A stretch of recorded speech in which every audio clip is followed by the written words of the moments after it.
I'm Simone Howard, and I'm reading you the Twits by Roald Dahl. And we have talked about Mrs. Twit being up in the air. She was going up, and now she's coming back down. And now we're at the chapter where we find out what happens. And that ends this idea of the stretching. Okay, this chapter of the Twits is called Mr. Twit Gets a Horrid Shock. Horrid means horrible. Now, we see that he had a beer. It's on the ground spilling out. We see he's looking up in the sky, and he looks shocked or scared. Yeah, shocked or scared is what I would say. And it looks like there's a chair and a table. But we're definitely outside because I see grass growing. That's what I'm thinking. Okay.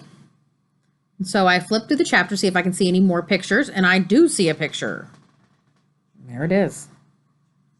I'll let you look at the picture and decide for yourself what you think that means. Oops. And then after that, this is a very short chapter, and that'll end this part of it. Now, she calls him at one point in this a grunion, which is a made-up word. But it's not flattering, I'll tell you that.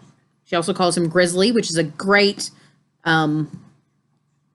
vocabulary word for what Mr. Twit is. He looks grizzled. He looks hard, gross, spiky. Okay. I'm going to begin reading.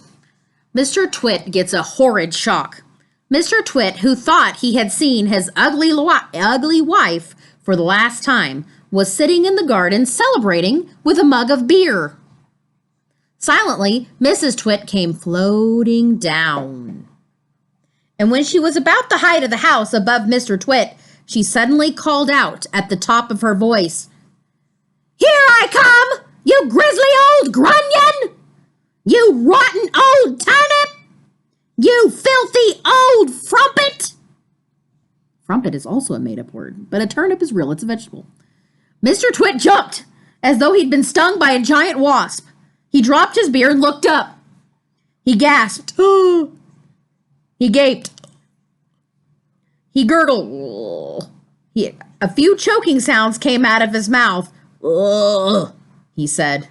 "Ouch! I'll get you for this!" shouted Mrs. Twit. She was floating down right on top of him. She was purple with rage and slashing the air with her long walking stick, which she had somehow managed to hang on to all the time. "I'll swish you to a swazzle!" she shouted. "I'll swash you to a swizzle! I'll gnash you to a nozzle! I'll nosh you to a gnazzle!"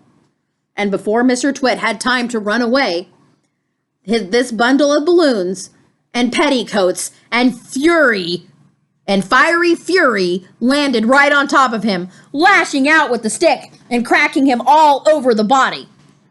So, that's the end of that chapter. Mrs. Twit comes down from the air and beats her husband up using a walking stick.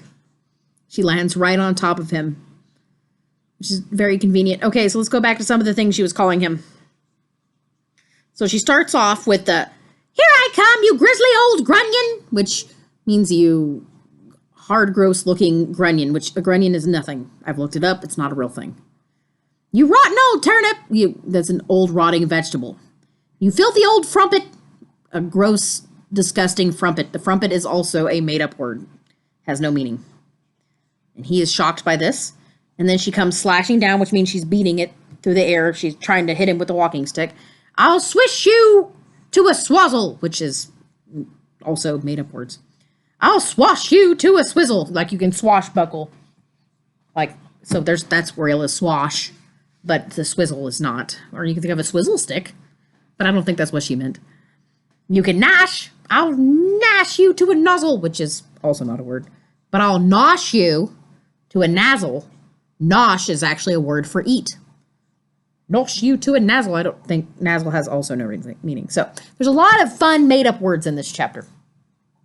So she comes down and she cracks him all over the body with her stick. And that's the end of, this is actually the end of one part of the book. We're done with them playing tricks on each other over and over again. It starts out with an eyeball inside of a beer. And then he puts a frog inside of her bed, the giant skillywiggler.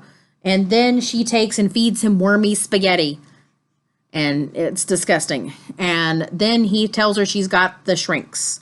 And then he stretches her, and then he sends her to the air. She comes down and beats the tar out of him, which means she beats him really badly.